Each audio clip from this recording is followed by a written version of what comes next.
Welcome back dear students. आज हम पढ़ने वाले हैं वाइल लूप के बारे में। तो हम while loop in general discuss करेंगे क्योंकि सिंटेक्स वाइल लूप का सी लैंग्वेज, सी प्लस प्लस और जावा सभी में सेम होता है। तो आइए शुरू करते हैं। तो वाइल लूप को आगे पढ़ें उससे पहले एक चीज़ कि हम लूप कब यूज़ करते हैं, जब हमें कुछ स्टेटमेंट्स मल्टीपल टाइम्स एग्जीक्यूट करना होते हैं सिर्फ माइनर चेंजेस के साथ। ठीक, तो उस टाइम पे हम उन स्टेटमेंट्स को बार बार लिखने की जगह पर उसे एक लूप में प्लेस कर देते हैं। ठीक, तो अब हम शुरू करते हैं वाइल लूप को। तो while loop is also known as entry control loop. इसे एंट्री कंट्रोल लूप क्यों कहते हैं? क्योंकि जब हम स्टार्टिंग में कंडीशन चेक करते हैं तो वहाँ कंडीशन के ट्रू और फॉल्स होने पर डिसाइड होता है कि कंट्रोल को लूप के अंदर एंट्री मिलेगी या फिर नहीं मिलेगी। ठीक है, तो एंट्री के टाइम पर ही कंडीशन चेक हो जाती है, वो ट्रू होती है तो एंट्री मिलती है, अदरवाइज जो लूप है वो बाईपास हो जाता है पूरा। तो देखें, सिंटैक्स जो है हमारा, सिंटैक्स में यहाँ हमने लिखा है वाइल, ये कीवर्ड है, ये है आपके फंक्शन ब्रैकेट्स, इनके अंदर हमने लिखी है कंडीशन। कंडीशन आपकी कोई सिंगल स्टेटमेंट, सिंगल कंडीशन भी हो सकती है रिलेशनल ऑपरेटर के साथ, या फिर अगर आप एक से ज़्यादा कंडीशंस को भी क्लब करना चाहते हैं यूजिंग लॉजिकल ऑपरेटर्स तो भी आप यहाँ पर यूज़ कर सकते हैं।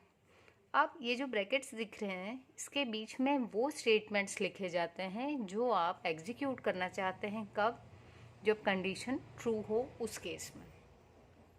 ठीक है, तो अगर कंडीशन ट्रू होगी तो यहाँ जो स्टेटमेंट्स हैं वो एग्जीक्यूट हो जाएंगे, अगर कंडीशन फॉल्स होगी तो ये स्टेटमेंट्स एग्जीक्यूट नहीं होंगे और ये पूरा लूप, ये जो ओपनिंग से क्लोजिंग ब्रैकेट है यहाँ तक का पूरा जो आपका लूप है ये बाईपास हो जाएगा। और यदि इसके बाद कोई फॉलोइंग स्टेटमेंट है, इस लूप को फॉलो करने के बाद में यहाँ कोई स्टेटमेंट अगर होगा तो वो एग्जीक्यूट होगा डायरेक्टली।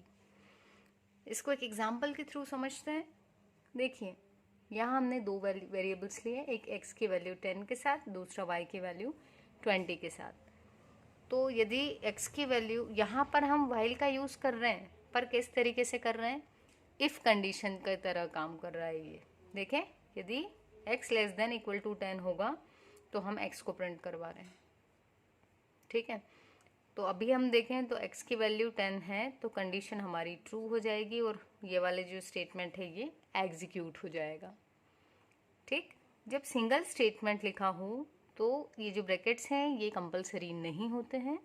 बेसिकली हमें जो ब्रैकेट्स हैं ये तब यूज़ में लेते हैं जब एक से ज़्यादा स्टेटमेंट हो अपने लूप के अंदर।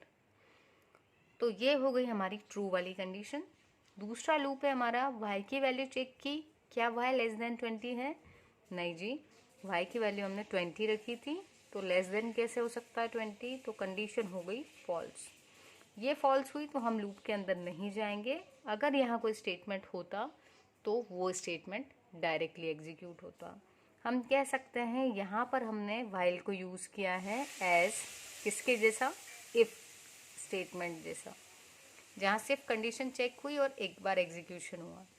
अब हम इसका जो एसेंस है एक्चुअल उसको समझने के लिए एक और एग्जांपल ले रहे हैं। ये देखिए, यहाँ पर हमने क्या किया है, i की वैल्यू 1 ली है, n की वैल्यू 5 ली है। बेसिकली हम यहाँ क्या करने वाले हैं, n की जो भी वैल्यू देंगे हम उस नंबर का टेबल प्रिंट करने वाले हैं। तो कोई भी टेबल शुरू कहाँ से होता है, उस नंबर का 1 से मल्टीप्लाई हो से शुरू होकर के कहाँ तक जाता है, उस नंबर का 10 तक मल्टीप्लाई हो।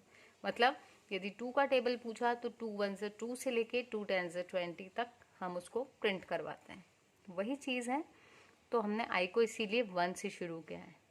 ठीक है, फिर हमने कंडीशन दे दी कि i को आगे कब तक बढ़ाते चलेंगे हम, जब तक i की वैल्यू 10 से छोटी या 10 के इक्वल ना हो जाए। ठीक है, तो अभी की कंडीशन में i की वैल्यू कितनी है, या हम लिख लेते हैं, i की वैल्यू 1 थी, 1 less than equal to 10, condition true है तो हम आ गए इसके अंदर। यहाँ आए, n की वैल्यू 5 थी, i की वैल्यू 1 थी, तो 5 इंटू 1 5, तो 5 प्रिंट हो जाएगा। अब i की वैल्यू 1 से इंक्रीमेंट हो गई, मतलब कितनी हो गई, 2।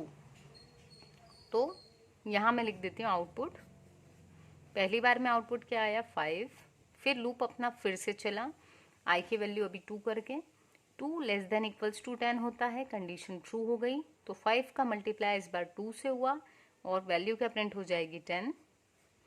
फिर हम नीचे आए, आई की वैल्यू भी 3, फिर लूप चला, कंडीशन चेक की, 3 भी छोटा होता है 10 से, तो यहाँ 15 प्रिंट हुआ, कंटिन्यूसली चलता जाएगा, आई की वैल्यू कहाँ तक पहुँच जाएगी 10 तक। जब आई की वैल्यू 10 हो गई, बीच की भी वैल्यूज आएंगी, मैं डायरेक्टली अब आपको 10 का कर रही हूँ, ठीक है, ताकि वीडियो बहुत लंबा ना हो। तो 10 जैसे ही आई की वैल्यू 10 हुई, कंडीशन अभी फिर ट्रू हो गई, ट्रू हुई तो यहाँ है 5 इंटू 10 कितना हो जाएगा 50। अब आई की वैल्यू लास्ट टाइम 10 थी, अभी कितनी हो जाएगी 11। 11 के बाद जब हम फिर से जाएंगे तो 11 क्या 10 से छोटा या इक्वल होता है? नहीं जी, तो कंडीशन क्या हो जाएगी आपकी फॉल्स। कंडीशन फॉल्स हो जाएगी तो हम इस लूप से बाहर आ जाएंगे, तो यहाँ जो आपका 5 का टेबल था वो प्रिंट हो जाएगा। तो ये एक्चुअल एसेंस है आपके लूप का, जिसमें हम कुछ स्टेटमेंट्स में माइनर चेंजेस के साथ मल्टीपल टाइम जब एग्जीक्यूट करवाना चाहते हैं तो हम उसको एक लूप में फीड कर देते हैं। जैसे अगर हम देखें तो ये जो मल्टीप्लिकेशन था ये हमें कंटिन्यूसली करवाना था with minor change. Minor change क्या था कि आई की वैल्यू हर बार 1 से बड़ी हुई आए, लेकिन कब तक? सिर्फ जब तक आई की वैल्यू 1 से लेकर 10 के बीच में हो तब तक। जैसे ही 11 होगी तो हम चाहते हैं फॉल्स हो जाए, तो हमने कंडीशन उसी के अकॉर्डिंग दी, ठीक है। आई होप आपको वीडियो समझ में आया होगा। नेक्स्ट वीडियो में हम देखेंगे कि डू व्हाइल को एग्जिट कंट्रोल क्यों कहते हैं और वो कैसे काम करता है। और यदि आपको वीडियो अच्छी लगी हो तो please do subscribe the channel और अपने फ्रेंड्स के साथ भी शेयर करें। Thank you.